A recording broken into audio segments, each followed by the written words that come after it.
Hello everyone, welcome to our channel Isc Steno. We are starting the passage at speed of 110 word per minute. Start. In the light of the legal position stated herein above, it is very clear that no tax on the sale or purchase of goods can be imposed by any state when the transaction of sale or purchase takes place in the course of import of goods into or export of the goods out of the territory of India. Thus, if any transaction of sale or purchase takes place when the goods are being imported in India or they are being exported from India, no state can impose any tax thereon. Section 5 of the Central Act deals with the transaction which is said to have taken place in the course of import or export. Relevant portion of Section 5 of the Central Act reads as a sale or purchase of goods shall be deemed to take place in the course of the import of the goods into the territory of India only if the sale or purchase either occasions such import or is effected by a transfer of documents of title to the goods before goods have crossed the customs frontiers of India. Upon perusal of the aforestated provision of Section 5 of the Central Act, it is clear that a sale or purchase of goods shall be deemed to take place in the course of import of the goods into the territory of India only if sale or purchase takes place before the goods have crossed the customs frontiers of India. Looking to the aforestated legal position, it cannot be disputed that the goods sold at the duty-free shops owned by the appellant would be said to have been sold before the goods crossed the customs frontiers of India, as it is not in dispute that the duty-free shops of the appellant situated at the International Airport of Bengaluru are beyond the customs frontiers of India. They are not within the customs frontiers of India. If this is the factual and legal position, in our opinion, looking to the provisions of Article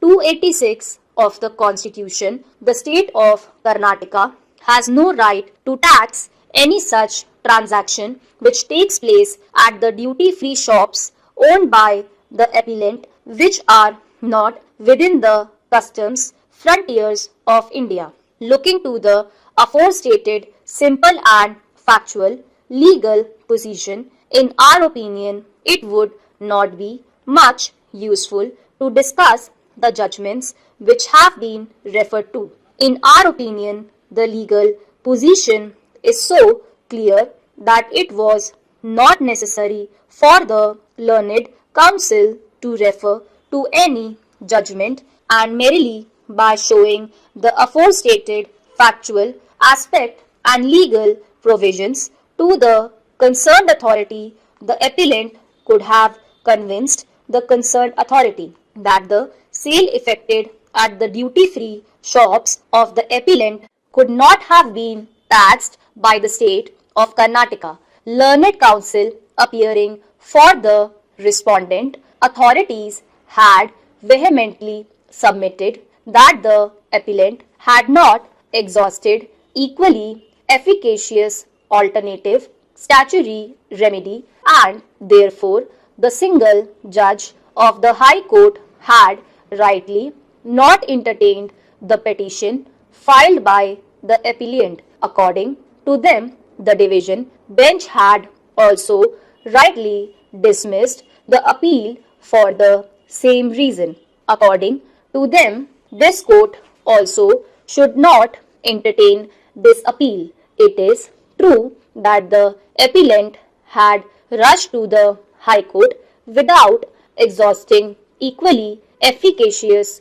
alternative statutory remedy. In our opinion, the learned single judge of the High Court was also right when he directed the appellant to move the statutory appellate authority. In normal circumstances, even when we would have expressed the same opinion, but looking to the fact that the special leave petition has already been admitted and the matter pertains to the assessment year 2004 to 2005, it would not be in the interest of the justice to relegate the appellant to the statutory authorities, especially when the legal position is very clear and the law is also in favor of the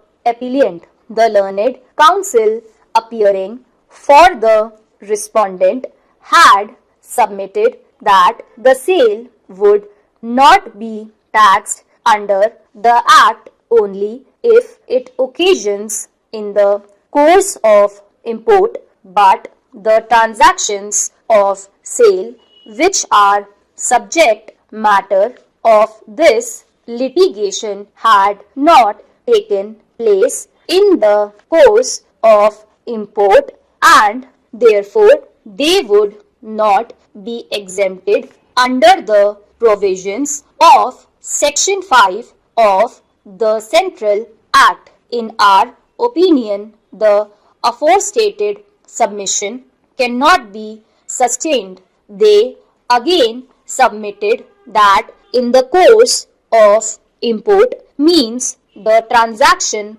ought to have taken place beyond the territories of India and not within the geographical territory of India. We do not agree with the said submission. When any transaction takes place outside the custom frontiers of India, the transaction would be said to have taken place outside India, though the transaction might take place within India, but technically looking to the provision of Section 211 of the Custom Act and Article 286 of the Constitution, the said transaction would be said to have taken place outside India, the goods that are imported into the territory of India. Stop.